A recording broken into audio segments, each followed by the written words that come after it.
Hello friends, welcome to channel Siddh English. I am Siddhant Soni. आज के इस वीडियो में हम सीखेंगे कुछ ऐसे फ्रेजेस जो कि आप अपने इंग्लिश कन्वर्सेशन में यूज कर सकते हैं and you can make your English fluent. तो आइए सीखते हैं हमारे यूजफुल इंग्लिश फ्रेजेस। हमारा फर्स्ट फ्रेज है शो अप।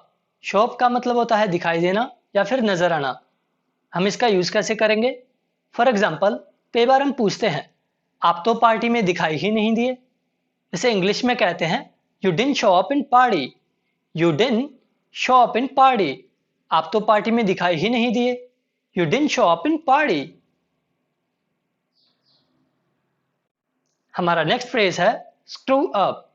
स्क्रू अप का मतलब होता है किसी चीज को बिगाड़ देना या फिर खराब कर देना। हम इसका यूज कैसे करेंगे? फॉर एग्जाम्पल, कई बार हम कहते हैं उसने सब कुछ बिगाड़ दिया। इसे इंग्लिश में कहते हैं he screwed up everything. He screwed up everything. उसने सब कुछ बिगाड़ दिया। He screwed up everything. Next phrase है dead tired.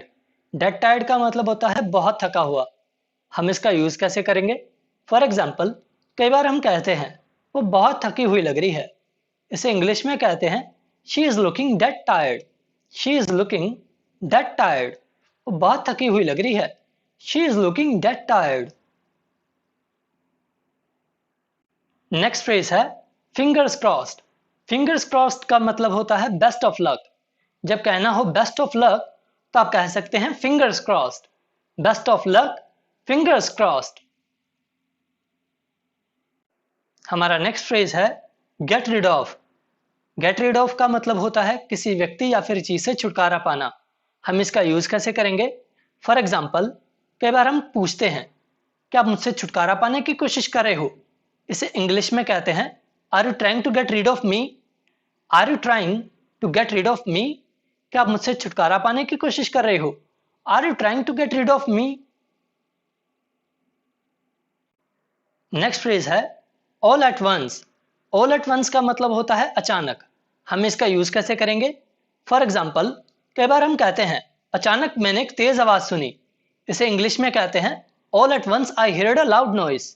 All at once I heard a loud noise. अचानक मैंने एक तेज आवाज सुनी। All at once I heard a loud noise. Next phrase है take part in. Take part in का मतलब होता है हिस्सा लेना या फिर भाग लेना। हम इसका यूज कैसे करेंगे? फॉर एग्जाम्पल, कई बार हम कहते हैं मैं गेम्स में हिस्सा लूंगा। इसे इंग्लिश में कहते हैं I will take part in games. I will take part in games. मैं गेम्स में हिस्सा लूंगा। I will take part in games. Next phrase है to beat the air. To beat the air का मतलब होता है बेकार की कोशिश करना। हम इसका यूज कैसे करेंगे? फॉर एग्जाम्पल, कई बार हम कहते हैं तुम सिर्फ बेकार की कोशिश कर रहे हो। इसे इंग्लिश में कहते हैं you are just beating the air. You are just beating the air. तुम सिर्फ बेकार की कोशिश कर रहे हो। You are just beating the air. हमारा नेक्स्ट फ्रेज है हाउ हैव यू बीन।